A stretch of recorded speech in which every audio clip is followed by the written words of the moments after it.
President Trump's nominee for CIA director testified Wednesday, but the battle to get her confirmed rages on. Senator John McCain came out against Haspel's nomination and in a statement said her refusal to acknowledge torture's immorality is disqualifying. I believe the Senate should exercise its duty of advice and consent and reject this nomination. If confirmed, Gina Haspel would be the first woman to lead the CIA. Haspel appeared before the Senate Intelligence Committee Wednesday, where she was grilled on her role in a covert detention program after 9/11. Haspel said the agency learned some tough lessons from its interrogations of terror suspects and vowed not to reinstate such techniques. Having served in that tumultuous time, I can offer you my personal commitment, clearly and without reservation, that under my leadership, on my watch, CIA will not restart a detention and interrogation program. CIA has learned some tough lessons from that experience. We were asked to tackle a mission that fell outside our expertise. For me, there is no better example of implementing lessons learned than what the agency took away from that program.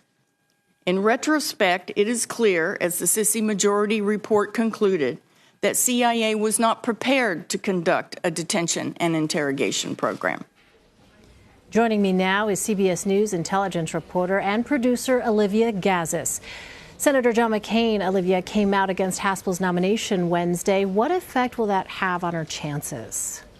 It's a significant blow, Elaine, but it may not be fatal. It really did puncture, though, the sense of optimism that I think was perceptible after the hearing concluded yesterday.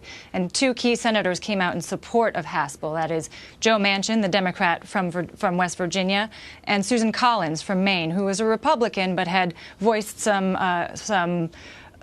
a bit of insecurity about whether she was prepared to vote for Haspel. But given John McCain's stature within the Senate and his personal experience with torture in the past, he really has a meaningful voice to contribute, and you can see it having an effect on some of his Senate colleagues already.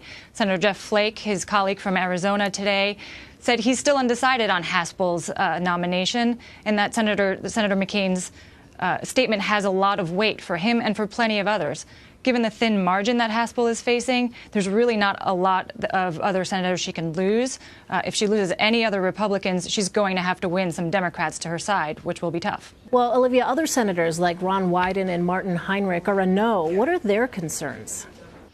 It's true. So we know of 6 senators so far on the Intelligence Committee who have come out against Haspel's nomination. Wyden, Heinrich, Harris, Feinstein, we learned, and Senator King from Maine, who's an independent. Hanging in the balance still is Mark Warner, who's the vice chairman and who, being from Virginia, has a constituency, namely potential CIA employees he may need to consider. But really, the senators faulted Haspel for 2 primary things.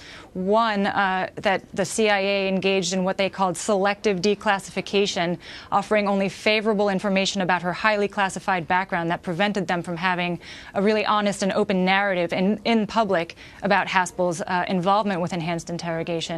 And 2, her failure to, under questioning, really respond to the question of whether she believed that enhanced interrogation or torture was immoral. You saw the tense exchange with Kamala Harris yesterday in which she was pressed 4 times to give a yes or no answer to the question, and she just couldn't do it or wouldn't do it, because doing so would really repudiate a difficult part of the CIA's past. And she said that even with the benefit of hindsight, she wasn't going to judge the people who were put in really difficult positions opted to do.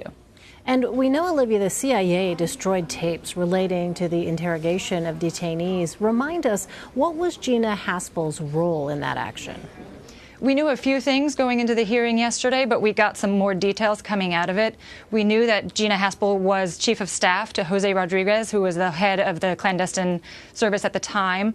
And we know that she drafted a cable ordering the destruction of the tapes that was ultimately sent and resulted in them being destroyed. That said, a number of internal reviews have substantiated that Gina Haspel had no real part apart from writing that cable in their destruction, and that Rodriguez acted on his own authority and believing he had legal authority to order their destruction. But we did learn yesterday that she said she was absolutely an advocate for their destruction, which was something of a surprising admission, although it was an opinion shared by a lot of people in the building at the time. And she also said she had never seen the tapes and that she wasn't on the tapes, both of which were new details that we learned. Still, senators may have been uncomfortable with the fact that even if she didn't have a hand in destroying the tapes themselves, she pushed for their destruction. And finally, we know that Haspel was on Capitol Hill Thursday. What is her strategy now moving forward? The one clear strategy is that she's got to target a lot of red and purple state Democrats, which is what she spent her time doing today. She met with Senators McCain from Virginia and Donnelly and Heitkamp, all red and purple state Democrats that she thinks she may be able to win over to her side. If she does lose any other Republican votes, those will be crucial senators who will have to lend her some support. We also saw the Washington Post editorial board come out against her nomination today, but they did note, perhaps, if Haspel puts out a statement clearly stating that she finds the past, the enhanced interrogation techniques that were employed in the past to be clearly immoral. Maybe if she makes that clear, if she sort of goes back and admits that that's how she feels, she would regain some standing. It's not at all clear that's part of her strategy, but you can expect her to be spending some more time on the Hill until next week, which is when we expect the committee vote to take place. All right, Olivia Gazis for us. Thank you, Olivia.